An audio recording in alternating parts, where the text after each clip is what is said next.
So Year 9s, we've got a similar lesson to the one that we had last week, where we've got a couple of newspaper reports to read and then some exam style questions to answer based on them. These two articles we're looking at today, you'll notice that they're of a very different style to the one that you read about the No Tech School last lesson. These are written, as it says at the top, for the Telegraph, which is another broadsheet newspaper, written in 2004 by Peaches Geldof when she was 15 years old. Now, Peaches Geldof might not be somebody that you've heard of. She unfortunately isn't alive anymore. She's the daughter of Bob Geldof, who was the person who started doing Live Aid in 1985. And if you don't know what Live Aid is or Band Aid, ask your parents or do some Googling. It's something you should know about. So find out about that if you're not sure about that. That has nothing to do with this piece of writing though. So the first piece of writing, they're both written as a sort of a teenage rant, things that she's having a bit of a moan about. But as we say, she's 15 when she wrote these.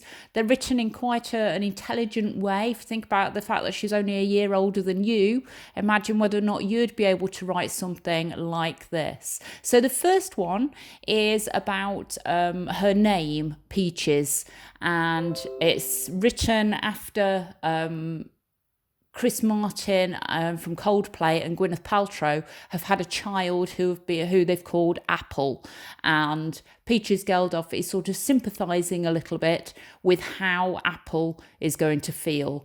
Just like the No Tech School one, I'm not going to read it to you. It's on the screen now, so you can read this first bit, then we'll scroll down and read a little bit more, okay? So this is the first section.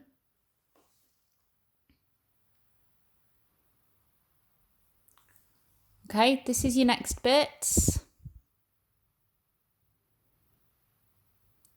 If you just want to pause it, if you've not read it by the time I'm scrolling on to the next section.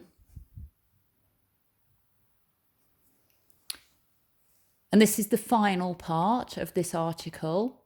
Now with this activity, we've got 2 articles to read. So again, pause this, finish reading this one, and then I'll move on to the next one for you. Okay, so the second one with the title, Why Must I Go to the Country? So this time she's moaning about having to leave London and spend time in the countryside. So again, if you just pause it so you can read it, and then I'll scroll down in a couple of seconds.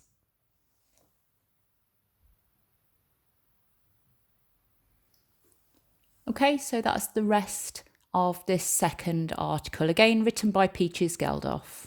So have a read through of that.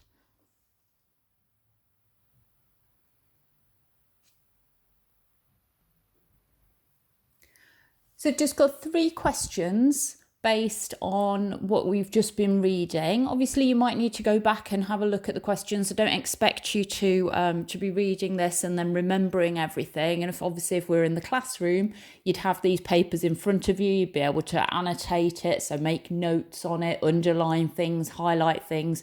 It's obviously quite different doing it like this. But we've got the 3 questions then, similar style to the ones about the No Tech School. So the first one, so you should have spent about 15 minutes reading through those 2 articles. The first one about the names, the unusual names, and the second one about going to the country.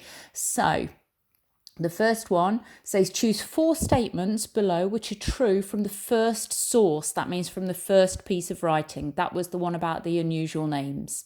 Write down the numbers of the ones that you think are true. 4 marks and 5 minutes. So you've got 7 statements there. You just need to write down the numbers of the ones that are true.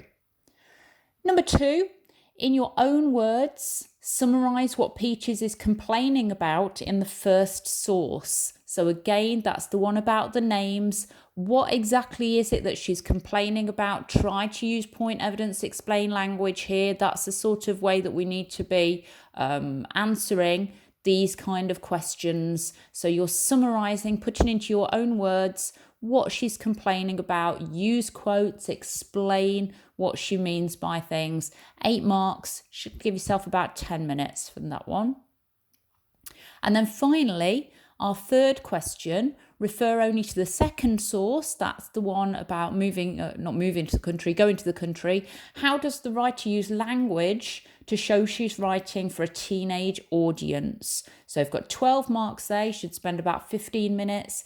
You need to be thinking about things like word length. You need to think about paragraph length, about the actual language that she uses. Is it formal? Is it informal? Is there slang in there? Try to consider all of those things. Again, use point, evidence, explain language. Use examples from the text and try and explain them to show how this tells us that it's for a teenage audience, okay? As with all of your work, as I keep saying, if you want to send it to me, that would be fantastic. I'd love to see what you've been doing. You've got my email address. It's on the school website if you haven't got access to that. Okay, off you go. Well done.